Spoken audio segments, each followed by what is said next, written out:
അമ്മേ നാരായണ, ദേവി നാരായണ, ലക്ഷ്മി നാരായണ, ഭദ്രേ നാരായണ. ഈ വർഷത്തെ നമ്മുടെ വയനക്കാവ് ദേവീക്ഷേത്രത്തിലെ ഭാഗവത നവാഹ യജ്ഞം 2025 ഒക്ടോബർ 3 വെള്ളി മുതൽ 12 ഞായർ വരെ നടത്തപ്പെടുകയാണ്. അതായത് 1201 കന്നി 17 മുതൽ 26 വരെ. ഈ വർഷത്തെ നവാഹം നടത്തുന്ന ആചാര്യൻ ശ്രീ PK വ്യാസൻ അമനകരയാണ്. അദ്ദേഹത്തെ കുറിച്ച് പറയുകയാണെങ്കിൽ ആദ്യമായിട്ട് കണ്ണകി യജ്ഞം, ഗന്ധർവയജ്ഞം, വിശ്വബ്രഹ്മ മഹായജ്ഞം തുടങ്ങിയ യജ്ഞങ്ങൾ, രാമായണ യജ്ഞങ്ങൾ, നവാഹങ്ങൾ, സപ്താഹങ്ങൾ, ശിവപുരാണങ്ങൾ എന്നിവ നടത്തിയിട്ടുള്ളതിനുപരിയായി അനേകം ദേവീ കീർത്തനങ്ങളുടെ രചയിതാവും കൂടിയാണ്. അങ്ങനെയുള്ള ഒരു ആചാര്യനെയാണ് നമുക്ക് ഈ വർഷം യജ്ഞാചാര്യനായിട്ട് കിട്ടിയിരിക്കുന്നത്. നമ്മുടെ വയനക്കാവ് അമ്പലത്തില് ക്ഷേത്രത്തിലെ ഒരു ഉത്സവം നമുക്ക് എല്ലാവർക്കും ഭംഗിയായിട്ട് നടത്താൻ, ഈ 9 ദിവസത്തെ ഉത്സവവും വളരെ ഭംഗിയായിട്ട് നടത്താൻ വേണ്ടി ഒരു ടീം വർക്കായിട്ടാണ് ഞങ്ങൾ ഏതാണ്ട് 3 മാസം മുമ്പ് തുടങ്ങിയ ഒരു സംരംഭമാണ്. അതിൽ ഈ ടീം വർക്കിന്റെ വിജയം തന്നെയാണ് നമ്മുടെ ഈ നവാഹം ഭംഗിയായിട്ട് നടത്താൻ. അതിലെല്ലാം ഉപരിയായി ദേവിയുടെ അനുഗ്രഹവും നമുക്കുണ്ടാകും.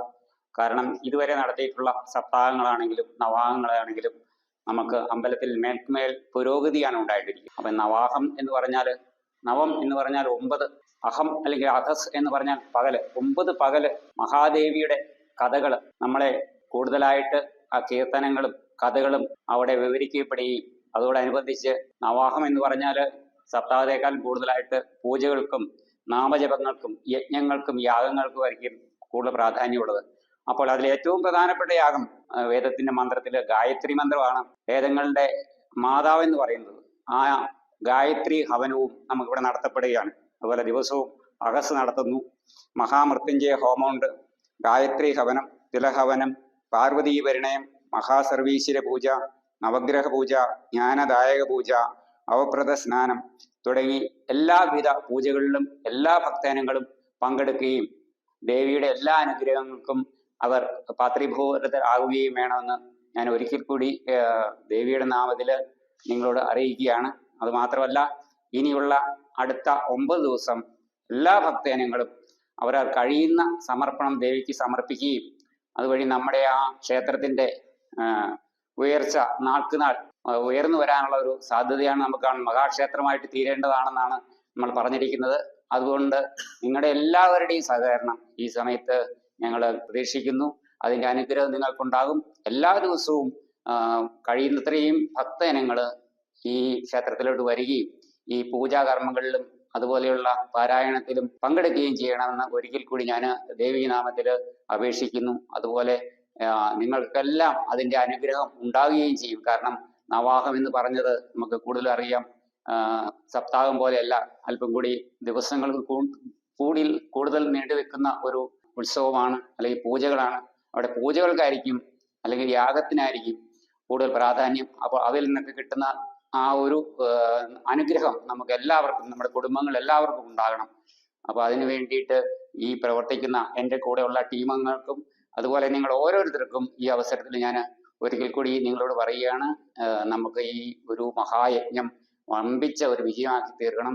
അത് എല്ലാ വർഷവും നമുക്ക് സപ്താഹം അല്ലെങ്കിൽ ഈ പറഞ്ഞ നവാഹം നടത്താൻ ആഗ്രഹിക്കുന്ന ഭക്തജനങ്ങളാണ് അവിടെ ഉള്ളത്. അപ്പോൾ അത് ഏതാണ്ട് മൂലവറ്റം തൊട്ട് മുട്ടം വരെയുള്ള ജനങ്ങൾ മാത്രമല്ല, അങ്ങ് കട്ടപ്പന ഇരട്ടിയാർ തൊട്ട് വരെ നമുക്ക് പലയിടത്തുനിന്നും ഭക്തരുടെ സമർപ്പണം കിട്ടിയിട്ടുണ്ട്. അത് എല്ലാ വർഷവും അവര് അതിനൊന്ന് വിളിച്ചു ചോദിച്ചാൽ അവർ എന്തെങ്കിലും സമർപ്പിക്കും. അപ്പോൾ വളരെ ഒരു നല്ല ഒരു കമ്മിറ്റി നമുക്ക് ഇതിനുവേണ്ടി പ്രവർത്തിക്കാൻ കിട്ടിയിട്ടുണ്ട്. അത് സമയമനുസരിച്ച് എല്ലാവരും തന്നെ അവരുടെ സമയം, അവരുടെ പ്രവർത്തനങ്ങളെല്ലാം മാറ്റിവെച്ചിട്ട് ഈ ദേവിയുടെ ഈ നവാഹ യജ്ഞത്തിലോട്ട് അവർക്ക് അവരുടെ പ്രവർത്തനങ്ങൾ മാറ്റിവെച്ചിട്ട് നടത്താൻ സന്നദ്ധരായാലും ഞാൻ അതിയായി സന്തോഷിക്കുന്നു. ഇതുവരെയുള്ള പ്രവർത്തനങ്ങളും വളരെ തൃപ്തികരമാണ്.